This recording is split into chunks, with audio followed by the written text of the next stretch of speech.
Aurore, bienvenue au Startup Lab. Merci de Bon, m'accueillir. mais je te remercie de nous accorder un petit peu de temps. Le principe, c'est que je vais te poser quelques questions sur ton expérience d'entrepreneur et t'inviter à nous raconter un petit peu tes aventures, tes succès, tes challenges et ton rôle actuel en tant que cofondateur et CTO de Paddock. Mais avant ça, la question avec laquelle je commence toujours avec tous mes invités, c'est est-ce que tu peux rapidement présenter ton parcours depuis les bancs de l'école jusqu'à tes premières expériences entrepreneuriales? Ok, ben, c'est parti. Je vais commencer par les bancs de la maison avant de parler des bancs de l'école. Il y a un petit point qui est important, c'est que mon père est administrateur de base de données, donc a toujours baigné dans l'informatique. Et j'ai un bon côté breton, et du côté breton, j'ai gardé le bon côté têtu.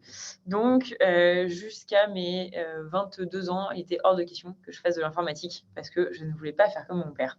Donc, moi, je viens d'une famille scientifique, j'ai toujours aimé les maths et la physique. Donc, j'ai fait un bac S, j'ai fait une prépa à Lille, j'habitais là-bas à ce moment-là. Et ensuite, je suis rentrée en école d'ingé généraliste à Centrale Paris, Centrale Supélec maintenant, parce que, un, c'est la meilleure école que j'ai eue, on va pas se mentir, c'est quand même comme ça qu'on choisit les écoles à ce moment-là. Deux, je savais pas ce que je voulais faire, donc une école généraliste m'allait très bien. Je suis arrivée donc en école, j'avais 20 ans, j'avais toujours été bonne élève. Donc là, j'ai surtout passé du temps à faire du sport et des assos. Je pense que ça m'a beaucoup servi, donc on en reparlera. Mais c'est vrai que j'étais peut-être moins tournée vers les cours. Bon, après, ceci dit, j'ai validé toutes mes années sans problème. Mais j'avais un gros focus sport et assos. Et j'ai fait une césure parce que je ne savais pas ce que je voulais faire. Je pensais à cette époque-là que je voulais faire de la gestion de projet et je pensais que je voulais bosser dans le monde de l'énergie. Je suis partie chez EDF.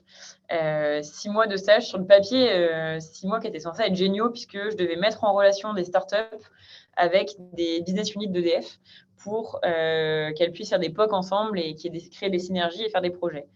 Il y a une qualité que je n'ai pas, qui est la patience. Et pour ce job, il faut beaucoup de patience parce qu'un projet, ça ne se décide pas en un mois et demi. Ça met plutôt 18 mois, généralement. C'était plutôt 1 an et demi. Donc, en fait, la startup, elle avait le temps de mourir 3 fois, généralement, avant qu'il se passe quelque chose. Du coup, ce stage était assez intéressant. Ça m'a appris, mine de rien, à pitcher parce que c'est nous qui pitchions les entreprises aux business units et après, on les mettait en relation. Ça m'a fait découvrir un peu ce qu'était le networking à une petite échelle. Mais ça m'a surtout montré que je ne voulais pas faire ce genre de job. J'avais vraiment l'impression de faire de la mise en relation et ça me convenait pas.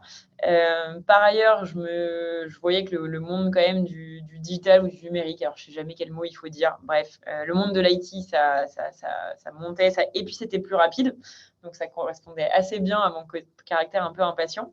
Du coup, je suis partie chez JC Deco en stage et là, j'étais product manager. Donc, en fait, JC Deco faisait le déploiement d'un nouveau logiciel de facturation dans toutes ses filiales. Et les équipes de dev étaient en France et les utilisateurs étaient dans les filiales. Moi, je suis partie à Hong Kong pour gérer le rollout de ce logiciel-là à Hong Kong. Ça m'a appris énormément de choses, ce stage, d'un point de vue pro, d'un point de vue perso. D'un point de vue perso, d'abord, première fois que je partais à 14 heures de vol de ma famille. Je pensais que je n'étais pas très famille. J'ai découvert que j'étais très famille. En fait, finalement, ça m'a pas joué des tours, mais ouais, ça m'a appris que je dis pas que je réhabiterai jamais aussi loin, mais en tout cas, je me poserai pas mal de questions avant de partir. Et puis côté pro, super intéressant de voir les différences de culture. Je galérais à avoir un oui ferme et définitif sur telle feature, elle nous convient, parce que c'est pas la culture. J'avais aussi, je me heurtais à des problèmes, typiquement à Hong Kong, c'est OK de vendre des campagnes de publicité dans le passé. En France, c'est illégal, ça s'appelle de la fraude. Alors, quand j'essaie d'expliquer aux développeurs français que si, il fallait pouvoir facturer des choses il y a plus d'un an, eux, ils me disaient, non, on ne fera pas ça, c'est pas normal. Toi, tu es là, si, en fait, à Hong Kong, ça se fait. Donc, des grosses discussions de change que je n'ai pas toujours réussi à bien mener, on ne va pas se mentir. Mais donc, ça, c'était intéressant. Mais en vrai, le truc le plus intéressant de ce stage, c'est que je me suis rendu compte que la partie gestion de projet, gestion de produit, c'était sympa, mais j'avais quand même l'impression toujours de passer de l'information de A à B, d'y ajouter peu de plus-value. Et mon cerveau d'ingénieur commençait à s'ennuyer un peu. Donc c'est à ce moment-là que je me suis dit, OK, il est peut-être temps d'arrêter d'être têtu. Peut-être qu'en fait, ça vaut le coup d'essayer le code, parce que peut-être c'est ce qui va te plaire. Donc, l'avantage d'avoir un père qui baigne là-dedans, c'est que j'ai décroché mon téléphone. Je lui ai dit, bon, je me mettrais bien à coder, par quoi je commence? Donc, en l'occurrence, j'ai développé une application qui s'appelait PlanMe à l'époque pour un de ses amis qui était menuisier. En vrai, si je devais le refaire aujourd'hui, je ferais un Google Form et un Excel. C'était pas du tout pragmatique de faire ça. Et je développais en Symfony. Quand je repense au code que j'ai écrit, vraiment, c'était moche. Mais ça a vraiment eu au moins, enfin, ça m'a mis le pied à l'étrier. Je me suis rendu compte que le côté coder quelque chose, voir tout de suite la solution sur son navigateur en local et puis pouvoir le pousser à l'époque en quelques commandes sur un serveur et le faire tester aux potes de mon père, ça me plaisait bien. Donc, ça a été un peu la révélation et je suis rentrée en troisième année et je me suis spécialisée en informatique. Gros syndrome de l'imposteur troisième année parce que je me retrouve avec des garçons, désolé, je vais pas faire genre, mais avec beaucoup de garçons qui avaient démonté leur ordinateur quand ils avaient 14 ans. Moi, j'apprenais ce que c'était un DNS. Enfin, on en était à ce niveau-là. Donc, dernière année plutôt studieuse, avec beaucoup de culture G à rattraper, beaucoup de projets de groupe. Et en l'occurrence, c'est là que j'ai rencontré Théodo. Donc, Théodo, c'est la première startup de l'écosystème M33 dont je vous parlerai après. C'est une agence web qui développe des produits web, historiquement en Symfony. D'ailleurs, c'est marrant parce qu'il n'y a jamais eu de lien entre les deux, mais il n'empêche que j'ai commencé par du Symfony chez Théodo. Ils avaient deux promesses à l'époque. La première, c'est que quand tu rejoignais Théodo, tu allais vraiment être accompagné techniquement. Et en fait, si eux considéraient avec le process d'entretien que tu avais un potentiel en fait, technique, derrière, ils te coachaient. Deuxième promesse qu'ils te faisaient, c'était de te garder en face du client. Parce que moi, j'aime bien parler. J'étais en asso, j'étais présidente d'une asso. Enfin voilà, j'aime bien avoir mon mot à dire, j'aime bien challenger, etc. J'aime bien échanger. Je voulais absolument pas coder derrière mon écran juste en prenant un ticket, codant mon ticket, mettre mon ticket à valider et ne jamais pouvoir discuter du produit. Ça, c'était une promesse assez forte de Théodo aussi, du fait que tu seras toujours en face du client, toujours là pour répondre à un vrai besoin et apporter de la valeur. J'y suis restée parce que les deux promesses se sont avérées complètement vraies. Et j'en ai découvert une troisième qui est que chez Théodo, tout le monde avait un coach qui est quelqu'un qui fait le même job que lui, mais plus senior, et qui va l'accompagner dans son quotidien. Donc, aussi bien, j'ai un problème technique, est-ce que tu peux m'aider? Un problème de base comme je veux poser des congés, je ne sais pas comment on fait. Un problème de j'arrive pas à dire à mon client qu'il a tort, est-ce que tu peux m'aider? Mais aussi des problèmes qui sont plus long terme, ou en tout cas des envies qui sont plus long terme. Moi, par exemple, je vous l'ai déjà dit, j'aime bien parler. Je voulais faire des conférences. C'est une de mes manières d'apprendre. On pourra en reparler si vous voulez. Mais c'est comme ça que j'apprends des nouvelles choses. Et j'avais dit à mon coach, moi, j'aimerais bien faire des conférences, etc. Résultat, 1 an et demi après, j'ai fait une conférence au DevOps Rex. Donc, c'est au Grand Rex, il y avait 900 personnes. Je parlais de DevOps à l'époque. Donc, voilà, mission plutôt réussie. Donc, j'ai découvert un vrai accompagnement humain. Donc, je suis restée chez Théodo. J'ai fait une grosse année chez Théodo. C'est là où j'ai découvert le DevOps. Parce que moi, franchement, quand je suis arrivée chez Théodo, j'étais dev, mais dev local, quoi, globalement. Enfin, on va dire que je déployais sur une machine parce que mon père, c'était le truc, mais j'avais pas de grosses connaissances. Je suis arrivée, j'ai travaillé pour une grande entreprise qui refaisait tout son site de e-commerce. On était 12 devs et on bossait avec une ops à l'époque qui s'appelait Pauline. Enfin, je pense qu'il s'appelle toujours Pauline d'ailleurs. Pas de raison. Et on bossait vachement bien ensemble. Je pense avec le recul, je me rends compte qu'on avait créé Pourtant, c'était il y a 4 ans, donc mine de rien, ça évolue vite. Mais on mettait en prod tous les jours, on débuguait ensemble dès qu'il y avait un sujet, on faisait du blue green, des microservices, etc. On ne faisait pas de cube à l'époque, mais voilà, ça marchait plutôt très bien. J'avais appris énormément de choses sur ce que c'est d'avoir un site live.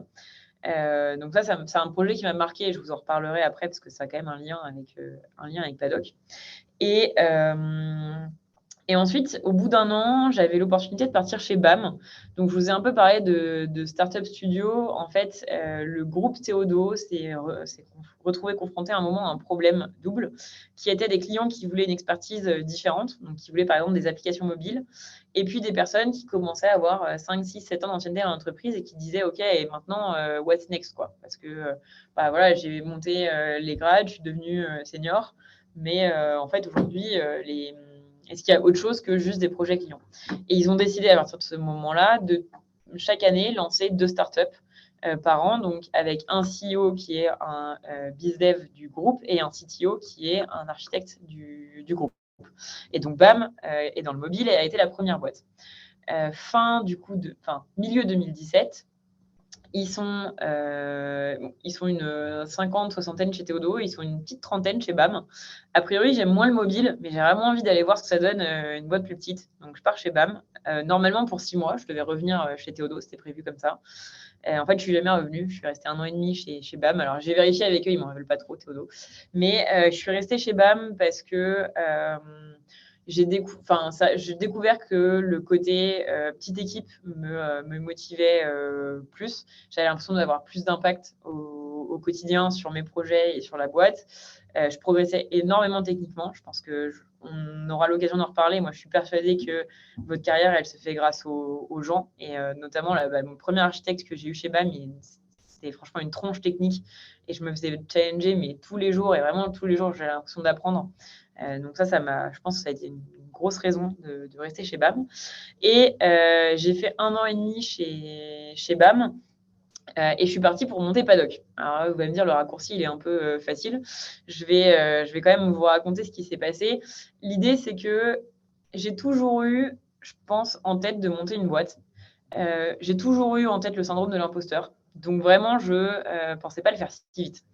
Je pense que j'avais cette envie Pourquoi? entrepreneuriale.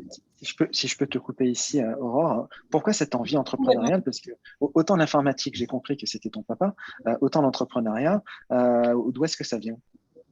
Je vais prendre un peu d'eau si ça ne te dérange pas et je réponds à la question. Sauf si ton papa est administrateur de base de données et entrepreneur. Non, pas du tout. Il est administrateur de base de données et fonctionnaire. Donc, on n'est vraiment pas du tout dans le même monde. Alors, je pense qu'il y a une partie un peu de caractère. J'ai toujours eu un fort caractère. Je suis l'aîné dans ma famille, dans mes cousins, etc. Enfin, voilà. Je pense que déjà, j'ai un naturel. J'aime bien l'idée. Et je pense que j'associe beaucoup l'entrepreneuriat avec l'idée de je vous raconterai après, mais quand je recrutais les premiers paddockiens, je leur disais, mais en fait, là, on est dans la jungle. Et puis, moi, j'ai 5 machettes, je vais t'en donner 2. Et puis, on part avec une machette et on va découvrir le monde ensemble. On n'a aucune idée de ce que ça va donner, mais ça va être cool.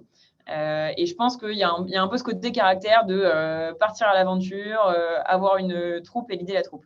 Je pense qu'il y a un deuxième truc, et vous allez rire, mais je pense que le côté entrepreneurial, alors elle le reconnaît pas, mais je pense qu'il vient beaucoup de ma mère. Ma mère, elle a eu un parcours complètement atypique. Elle a fait tous les métiers du monde. Elle a été ouvrière, elle a bossé dans des labos de chimie, etc. Pour finir, il y a 6 ou 7 ans, par monter son magasin. Parce qu'en fait, ma mère, sa passion, c'est la mode. Et un jour, elle est partie. On habitait à Lille et elle a dit à mon père, bon, je vais trouver un magasin à Carnac. Donc, Carnac, pour info, c'est à 8 heures de route de Lille, hein, c'est en Bretagne. Elle lui a dit, je commence en mars. Je fais les 6 mois. Si ça se passe bien, on bouge tout le monde et on repart en Bretagne. Et en fait, c'est une petite entreprise, elle est toute seule à gérer la chose, etc.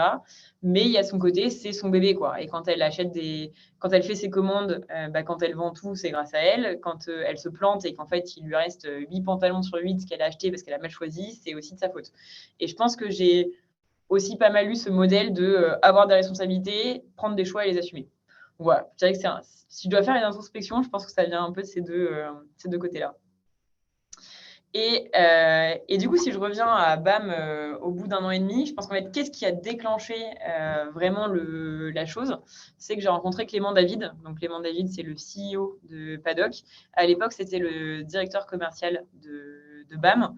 Et en fait, tous les deux, on bossait très bien ensemble. Ce qui veut dire que c'était explosif. Avec Clément, on a 2 personnalités assez différentes. Je ne sais pas si vous connaissez les profils MBTI, mais on est globalement opposés. On a la première lettre en commun, sinon on n'a rien en commun. Donc, On a souvent des discussions musclées parce qu'on n'a pas la même manière d'aborder les choses, on n'a pas forcément les mêmes points de vue. Par contre, on a une confiance absolue dans les compétences l'un de l'autre. Et en fait, de là, on savait qu'on bosserait bien ensemble, qu'à la fois, on se challengerait. Donc, on ne resterait pas dans un statu quo à pas oser se dire les choses. Et en même temps, on était capable de reconnaître les domaines d'expertise de chaque personne et d'avancer.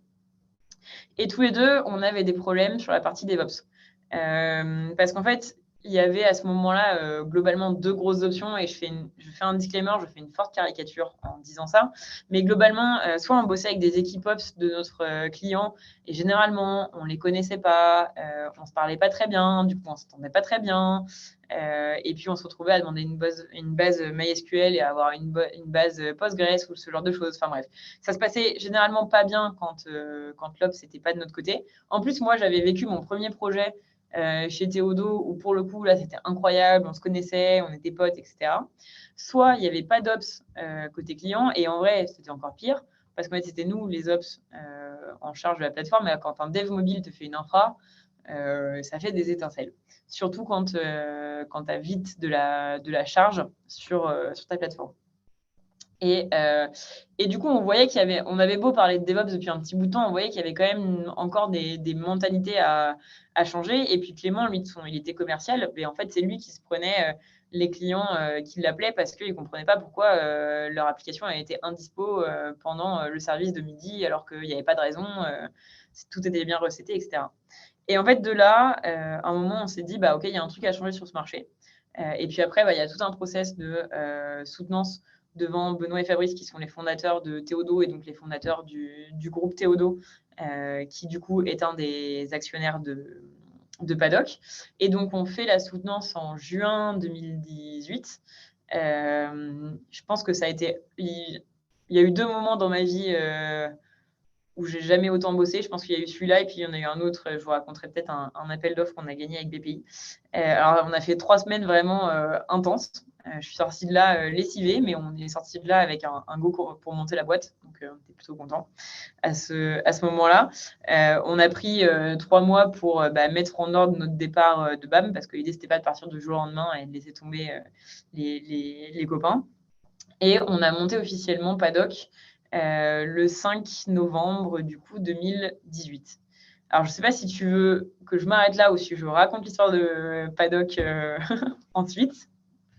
Je vais quand même te poser une petite question entre les deux. Yes. Comment vous êtes répartis les rôles avec ton associé? Est-ce que c'était évident que c'est toi qui allais être la CTO et qui allait t'occuper de la tech, ou il y a eu quand même une discussion sur cette répartition? Notamment, j'ai l'impression que tu es plutôt à l'aise en interaction avec les autres êtres humains, donc tu aurais pu, ou j'imagine que tu dois aussi interagir avec les clients. Ouais. Alors, ça s'est fait super naturellement. Je pense en grande partie parce qu'il y avait le cadre N33 qui nous le donnait. Et en fait, nous, on s'est toujours dit Enfin, moi, je le vois, et après, il faudra peut-être d'ailleurs qu'on revienne sur le fait que Paddock est une société de service, donc on ne développe pas un produit, contrairement à d'autres entreprises. Mais quand on a commencé Paddock, globalement, il fallait qu'on recrute, il fallait qu'on vende, et moi, il fallait que je me forme, parce que si vous avez bien suivi l'histoire, je n'avais jamais fait d'ops avant qu'on monte Paddock. Et du coup, Clément était extrêmement fort en vente. Donc, c'était assez naturel qu'ils prennent la partie vente. Et c'est vrai qu'après, du coup, vente, ça ne va pas dans CTO. Donc, vente égale CEO. Moi, j'allais mener la barque de l'équipe tech. Donc, CTO. Donc, non, pour le coup, ça s'est fait assez naturellement. Ce qui est intéressant, c'est qu'au fur et à mesure du développement de Paddock, en fait, pour moi, j'ai 2 rôles chez Paddock. J'ai le rôle de CTO, mais j'ai le rôle de cofondatrice. Et en fait, là où sur la partie cofondateur, on va plus se recouper parce qu'en fait, c'est quelque chose qu'on construit à 2 et faire une stratégie, que ce soit de positionnement, que ce soit une stratégie de recrutement, de vente, etc.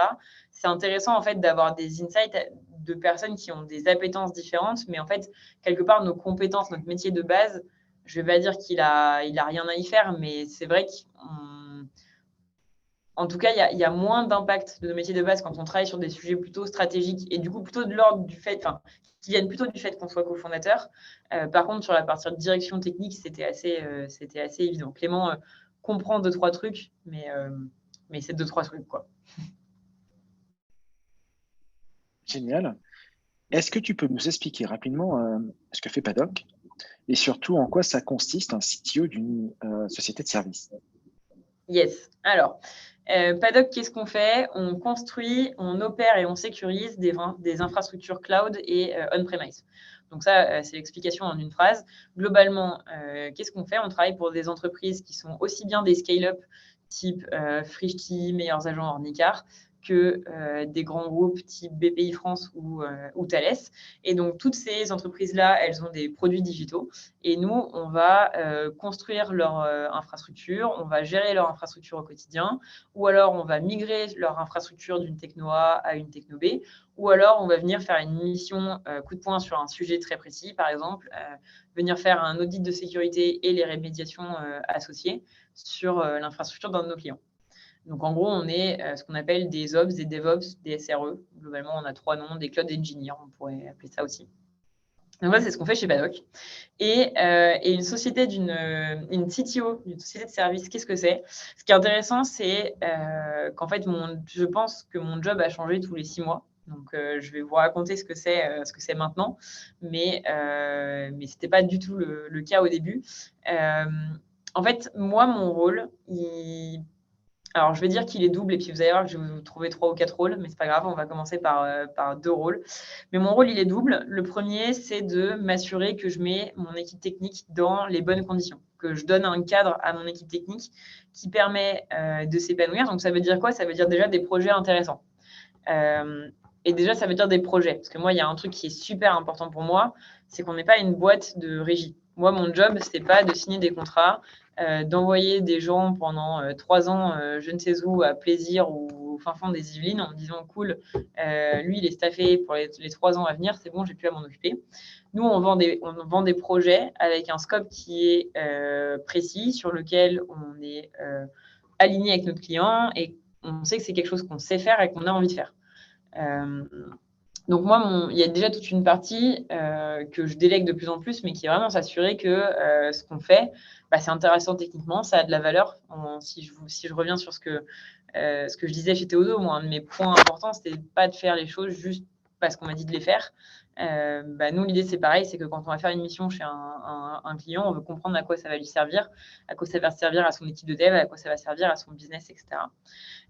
Ensuite, il y a une partie s'assurer que les personnes sont mises dans les bonnes conditions, donc en termes de temps de projet, en termes de formation initiale, de formation continue, de formation technique. On a une université, pardon, je pourrais en reparler, mais donc voilà, ça c'est vraiment mon job de CTO, c'est faire en sorte qu'ils aient tous les bons outils. En fait, des ops, c'est des artisans. Et moi, je dois m'assurer qu'ils aient l'établi, l'atelier, le marteau, et que tout soit au top et qu'ils n'aient pas de cailloux dans leurs chaussures.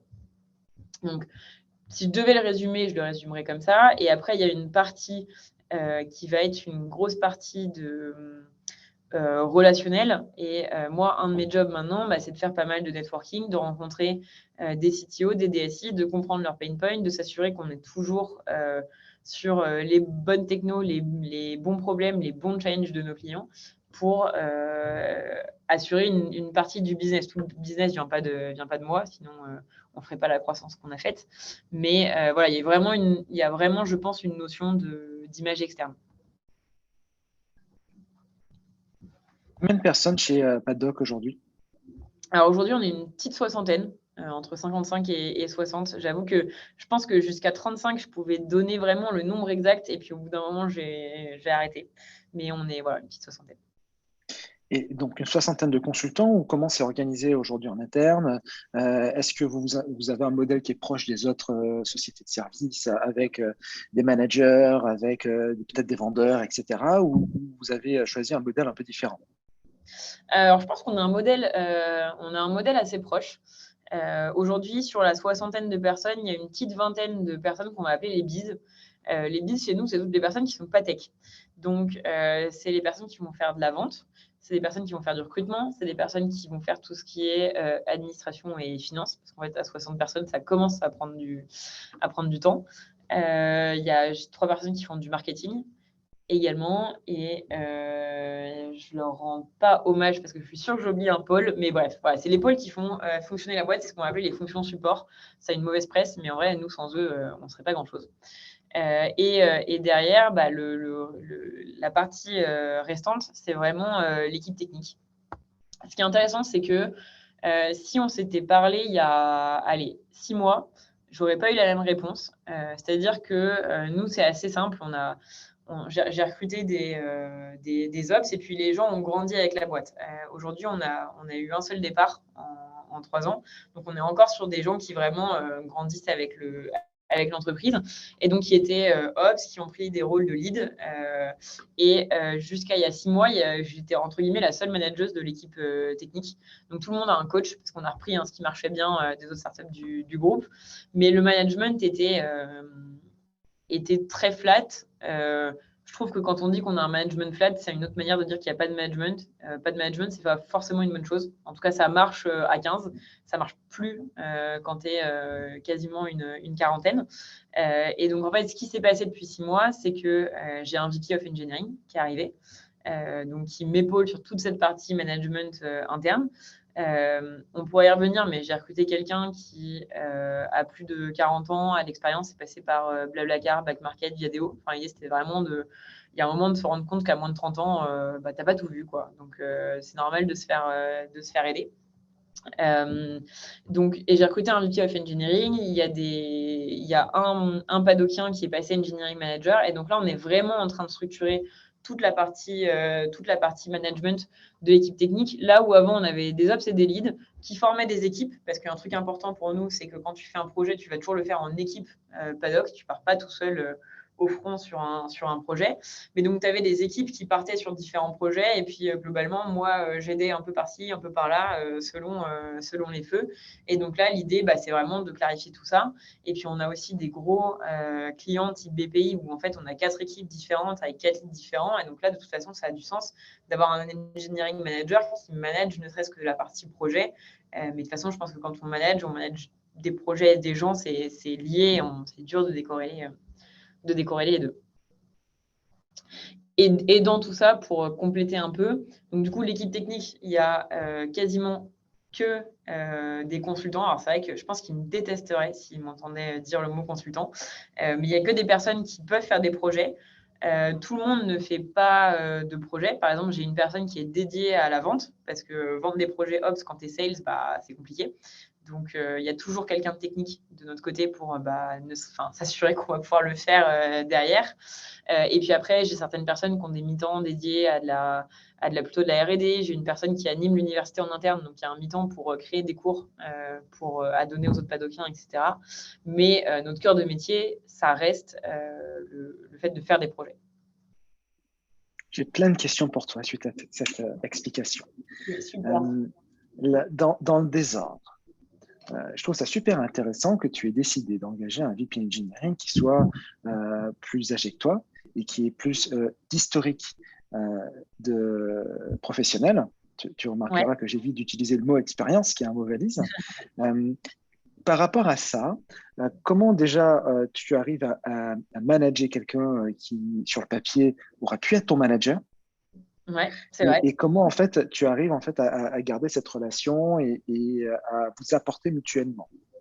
Et surtout en plus que tu as commencé en disant j'ai le syndrome de l'imposteur.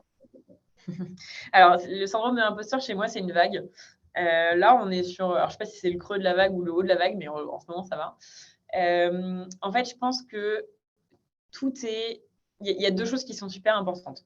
C'est que moi j'ai recruté un VP of Engineering qui avant était Head of Engineering. Donc déjà, en fait, on a beau être une plus petite boîte et effectivement, je suis potentiellement une manageuse moins expérimentée que le manager qu'il avait avant, encore que ça dépend dans le monde des scale-up.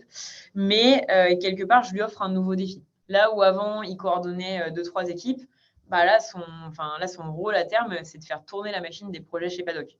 Donc, en fait, il passe de 2-3 équipes à 8-10 équipes qui vont fluctuer, qui vont tourner, des clients différents, des sujets différents.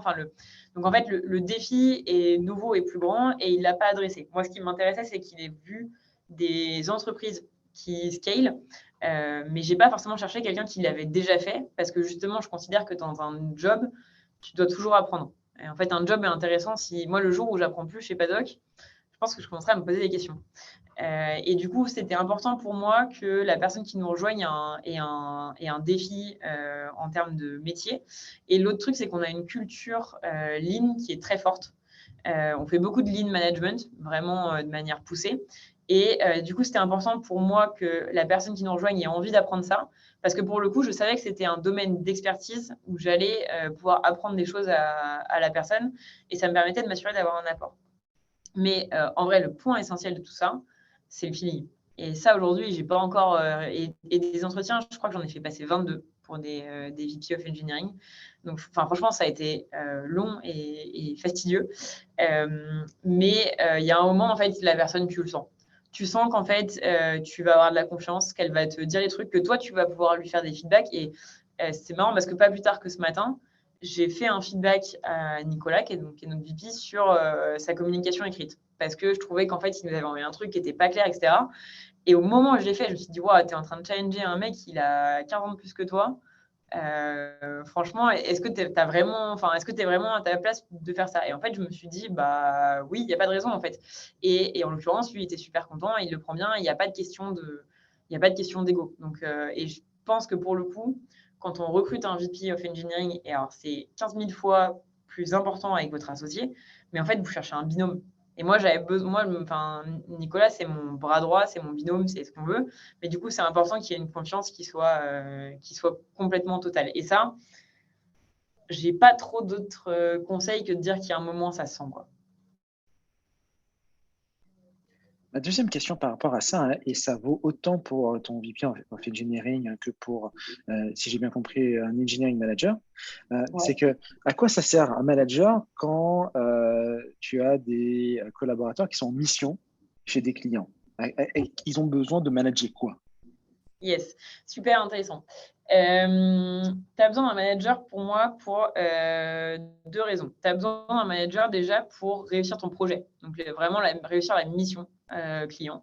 Il y a des moments, tu as besoin de quelqu'un qui a plus d'expérience, plus de vue de ce qui s'est passé pour pouvoir avoir du recul et te dire, attends, non, mais là, en fait, c'est parce que tu n'as pas le bon interlocuteur en face, c'est parce que tu n'oses pas lui dire que ce qu'il veut faire, c'est infaisable, mais en fait, il faut que tu aies cette discussion compliquée avec ton client, tout ce genre de choses. Donc, il y a vraiment une question, déjà, ton manager, quelque part, au-delà d'être un manager au sens où on l'entend, d'ailleurs, je ne sais même pas si j'ai une définition officielle du management, mais il t'aide vraiment à réussir le projet. Et puis, au-delà du projet, je pense qu'aujourd'hui, ton manager, il nous aide il aide à l'épanouissement des personnes en particulier, parce que au-delà de comment ton projet fonctionne, le manager, il va être aussi là pour voir si toi, tu vas bien, si toi, tu progresses sur tes points forts, parce que progresser sur ses points faibles, c'est bien, mais en fait, il vaut mieux faire progresser tout le monde sur ses points forts et construire une équipe avec des points forts différents pour être excellent, plutôt que d'essayer de niveler tout le monde à un certain niveau de points faibles. Et donc, en fait, il va vraiment être là pour t'accompagner toi en tant que personne. Donc, à la fois savoir dans ton quotidien, est-ce que tu es vraiment en train de progresser sur ce que tu dois faire. Et donc, par exemple, moi, je vais avoir globalement deux types de tech lead. Chez moi, je vais avoir des tech lead très, très tech, donc des tronches. Par contre, des personnes qui ne sont pas forcément super enclines à gérer des roadmaps, gérer des dépendances, gérer une interaction client. Et dans ces cas-là, bah, la question que le manager se pose, c'est OK, comment je fais en sorte que pour cette personne qui est très forte techniquement, et ben, il continue à s'épanouir techniquement, il a les challenges qu'il veut, etc. Et en même temps, on ne foire pas le projet parce qu'il est moins bon sur la levée de dépendance à son client. Et de l'autre manière, il va challenger un autre lead qui, lui, a vraiment envie de progresser sur gérer des deadlines, etc., sur comment il communique avec son client, etc. Et par exemple, il y a pas mal de moments où le manager, au début, va être très présent sur un projet. Et en fait, petit à petit, son rôle, ça va être de se sortir du projet parce qu'il a fait grandir son lead, mais vraiment, il a fait grandir la personne. C'est une réponse très longue. Je ne sais pas si elle est très claire, mais Ce que j'entends, hein, c'est que le manager chez vous, c'est une sorte de guide ou de coach qui est là en fait pour faire grandir les collaborateurs, éventuellement les aider dans leur mission, un peu comme ce que tu as décrit chez Théodo. exactement la différence. Pour moi, un coach, il va vraiment t'aider sur ta partie plus carrière, si je lâche le mot. Mais il va plus t'aider à identifier si tu es plus sur une track technique, sur une track managériale. Il va beaucoup t'aider sur la communication interne. Nous, on a des valeurs chez Paddock qui sont vraiment notre socle, notre manière de fonctionner. Il va te coacher là-dessus. On a un geste qui s'appelle le change, qui est le principe de ça se fait pas d'aller raconter quelque chose sur quelqu'un à la machine à café. Si tu as quelque chose à dire à quelqu'un, tu vas lui dire. Parce qu'en fait, généralement, ça va le faire progresser. Ou alors, ça va te faire progresser toi parce que tu vas te rendre compte que tu avais mal interprété une situation, etc. Donc, ton coach, il va beaucoup te changer, enfin, te coacher là-dessus. Là où ton manager, il va vraiment te faire grandir dans ton métier et ton quotidien.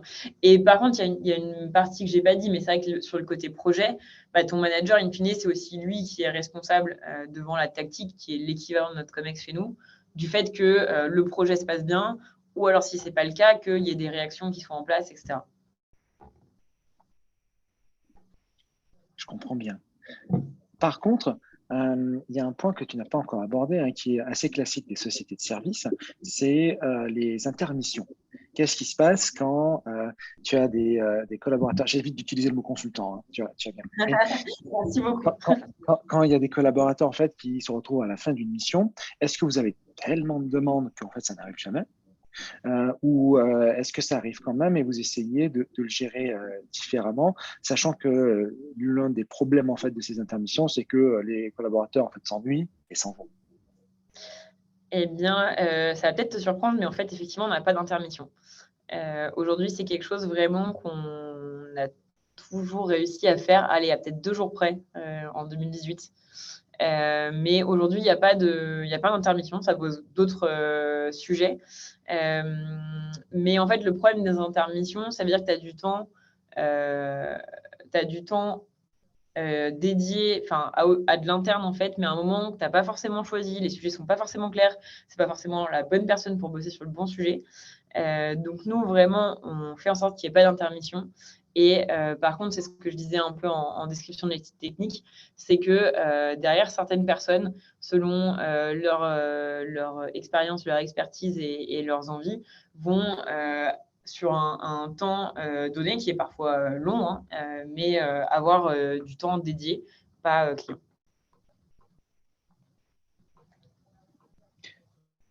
Justement, dans la même veine, vous êtes presque 60 aujourd'hui ou une soixantaine. L'entreprise existe depuis 3 ans. J'ai l'impression que vous n'avez pas trop de mal à recruter. Est-ce que je me trompe?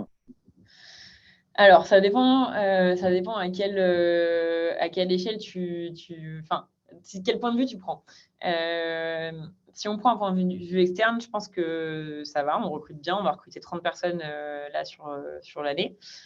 Donc, j'aurais tendance à dire que non, mais en fait, ma réponse est si. Comme tout le monde, on a du mal à recruter. Aujourd'hui, on pourrait être 5-10 de plus très facilement d'un point de vue commercial.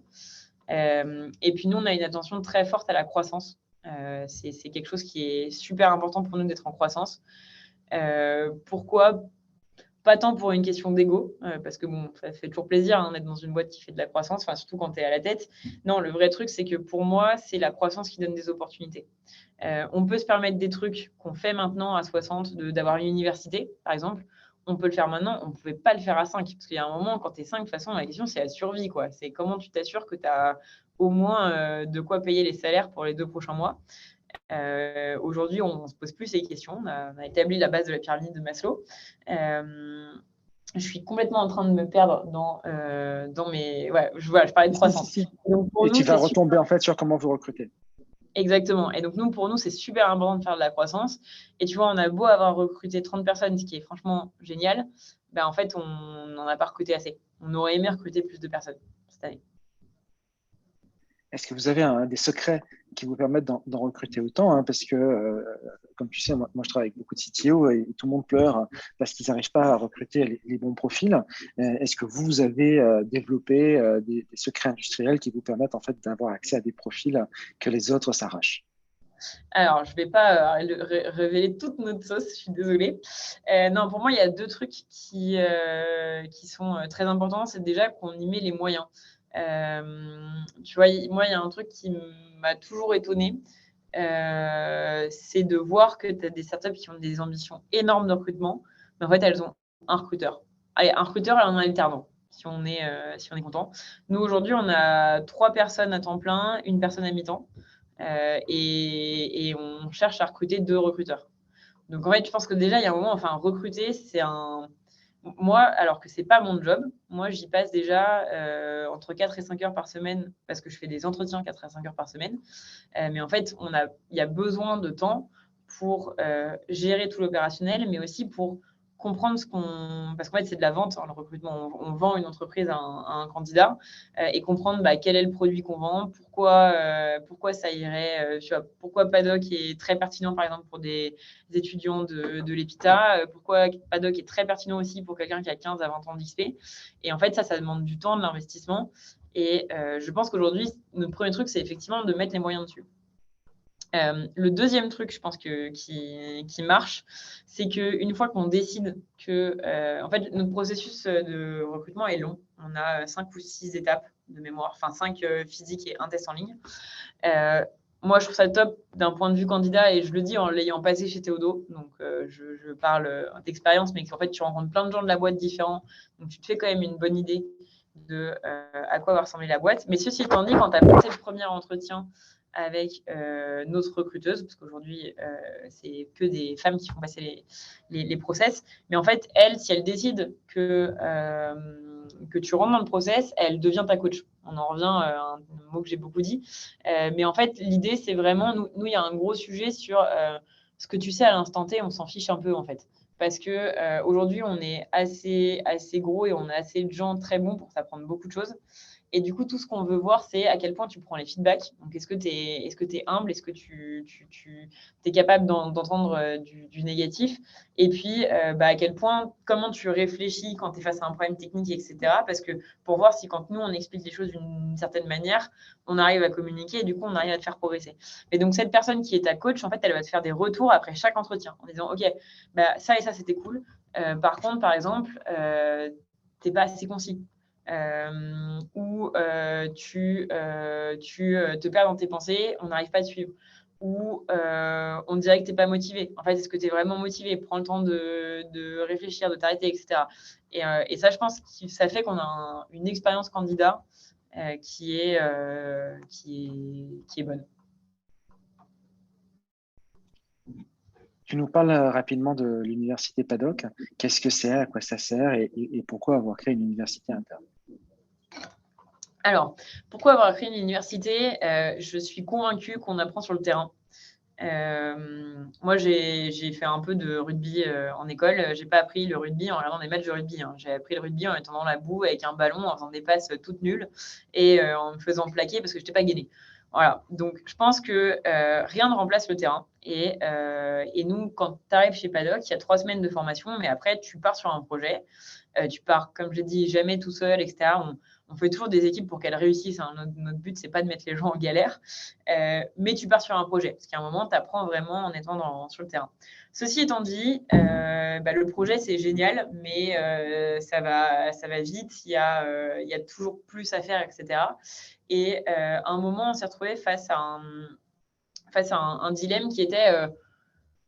on a un peu l'impression d'être dans une vague, quoi. Tout le temps sur des projets, on change de projet, on n'a pas le temps de se poser et de reprendre les bases. Et ça a été corrélé à une autre observation que j'ai faite, c'est que quand j'ai commencé Paddock, j'ai recruté beaucoup de gens qui avaient entre 5 et 10 ans d'expérience et en fait qui sont arrivés chez Paddock et qui ne connaissaient pas le cloud. Donc tu vois, c'était génial parce que pour eux, on avait quelque chose de nouveau. Mais nous, en fait, on avait des gens qui ne savaient pas comment fonctionnait la voiture en tant que telle. Mais en fait, si tu ouvrais le capot, ils comprenaient tout. Donc finalement, comprendre comment marche la voiture, si tu sais comment ça marche sous le capot, tu mets peu de temps à l'appréhender. Et en fait, je me rendais compte que plus on grossissait et plus on juniorisait l'entreprise, parce qu'aujourd'hui, on ne va pas se mentir, on arrive à recruter en gros 1/3 de personnes qui ont 3-4 ans d'XP en arrivant, et sinon, c'est 2/3 entre 0 et 2 ans d'expérience. En fait, ces personnes qui sortaient d'école, elles sont nées avec le cloud, elles sont nées avec l'agile, et en fait, elles ne savaient pas comment ça marche en dessous. Et donc, on s'est vraiment dit, il faut qu'on arrive à redonner cette connaissance-là et que les gens aient le temps de comprendre ce qui se passe sous le capot. Et en plus, En plus de ça, conjonction de désastres, j'avais quelqu'un qui m'avait toujours dit, moi, si j'avais pas fait de l'info, j'aurais fait prof de maths, j'adore expliquer des trucs. Et de là, on s'est dit, OK, mais en fait, on va créer une université. Donc, l'université, c'est un vendredi après-midi sur 2. Toute l'équipe technique est déstaffée. Et de là, on va apprendre par exemple, en ce moment, on apprend à coder en Go parce que il y a de l'Advent of Code. Je ne sais pas si vous connaissez. C'est des petits exercices qui sortent tous les jours entre le 1er et le 25 décembre, comme un calendrier de l'Avent. Et du coup, on a profité de ça pour reprendre les bases de Go. Et puis, ceux qui savent déjà très bien coder, ils se font challenger pour améliorer leur code. Ceux qui n'ont jamais codé en Go, ça leur permet de découvrir les bases de Go. On a fait un module sur le monitoring, sur Terraform, sur Kubernetes, etc. Donc, ça nous permet de vraiment reprendre la théorie, les concepts clés et comment ça fonctionne sous le capot des technos qu'on utilise tous les jours. C'est quoi le retour des collaborateurs sur cette université? Est-ce qu'ils la suivent? Est-ce que ça leur plaît? Et si tu leur demandes, en fait, je ne sais pas si vous faites des sondages en interne pour savoir qu'est-ce qui plaît aux gens chez Paddock, est-ce que c'est un des points qui remonte ou pas du tout? C'est un des points. Alors, chez Paddock, on adore les questionnaires satisfaction. On en fait à nos clients toutes les semaines. Donc, on en fait aux Paddockins toutes les 2 semaines après l'université. On a des très bons retours. Tu vois, notre sujet, c'est un peu de leur dire, OK, cool, vous aimez bien, mais donnez-nous quand même des points d'amélioration. Parce que l'idée, c'est d'en faire un truc toujours mieux. Non, pour le coup, c'est quelque chose qui est valorisé. Ça a mis du temps à avoir un retour dans la vraie vie des gens. Ça a été dur de faire un truc où, en fait, les gens peuvent le réutiliser, enfin, les Paddockins, les techs peuvent le réutiliser rapidement sur leur projet. J'étais super contente parce que ce matin, j'ai un Paddockien qui m'a dit, mais ça, je l'ai appris à l'université et en fait, ça va résoudre mon problème d'instabilité de l'env de dev. Enfin, bon, pas ces détails techniques, mais et c'était la première fois, pour être transparent, qu'on me disait ça. Alors peut-être que ça arrive et que je ne le sais pas, mais en tout cas, là, j'étais contente de l'entendre. Donc, les Padockiens sont contents. Je pense, en fait, je crois un peu dans le karma, mais pour tout dans la vie. Hein. Je considère que quand tu fais le bien quelque part, ça te revient forcément à un moment ou à un autre. C'est un peu mon feeling avec l'université. Donc, on sait qu'on fait quelque chose qui plaît. En tout cas, c'est les feedbacks qu'on en a. Et aujourd'hui, je pense que dans tous les cas, ça nous aide chez Paddock. C'est un peu moins scientifique, la mesure derrière. On arrive à la fin de la partie enregistrée de ton intervention, Aurore. Ma dernière question pour toi est la suivante. Est-ce que tu peux nous partager des lectures, des vidéos, des articles que tu as pu lire récemment ou même il y a longtemps qui t'inspirent en tant qu'entrepreneur et qui pourraient inspirer nos étudiants et toutes les personnes qui vont regarder cette vidéo? Très bonne question. En tant qu'entrepreneur, c'est une bonne question si j'en ai un. J'ai 2 livres à recommander. Un livre plutôt pour la partie entrepreneuriat, un livre plutôt pour la partie managériale. Le premier livre pour tous les entrepreneurs, c'est Job to be done. Alors, je suis en train de chercher l'auteur parce que malheureusement, je ne le connais pas par cœur. Mais donc, le bouquin s'appelle non, en fait, il s'appelle Competing Against Luck. Bon, je vous demande 2 secondes. En fait, je vais faire une pause.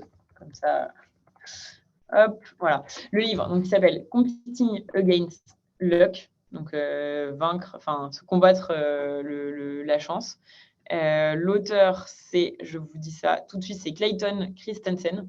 Et en fait, ça, c'est un super bouquin pour comprendre comment tu designs un produit. Parce que finalement, faire du service, c'est faire un produit. C'est juste que notre produit, c'est une équipe qui a une certaine compétence, une certaine méthodologie, etc. Mais c'est de se dire, OK, comment je découvre quel problème je résous. Ça, je pense que pour un entrepreneur, c'est super clé. Il est facile à lire, donc je vous le conseille vraiment. Et le deuxième livre que je vous conseille, ça c'est pour du management, mais ça marche quand on manage une personne. C'est comment on développe des gens. C'est Turn the Ship Around. Et c'est de David Marquet. David Marquet, c'était un commandant de sous-marin dans la marine américaine et qui nous apprend comment il manageait ses équipes. Et franchement, je suis persuadée qu'on a beaucoup de choses à apprendre du monde de l'armée pour avoir lu ce livre et vu plusieurs conférences, notamment de pilotes de chasse français. ils sont assez forts sur comment on transforme les gens en leaders et comment on leur laisse la place, parce qu'en fait, dans l'armée, à tout moment, le chef peut ne plus être présent pour des raisons évidentes de conflit. Et en fait, il faut que la suite fonctionne, quoi. Et je trouve ça super intéressant d'un point de vue managérial de se demander comment on crée ces conditions-là, en plus sans avoir la pression de ne plus être là d'une minute à l'autre. Génial. Merci Aurore. Je vais Avec plaisir. maintenant couper l'enregistrement et laisser la place aux questions des étudiants.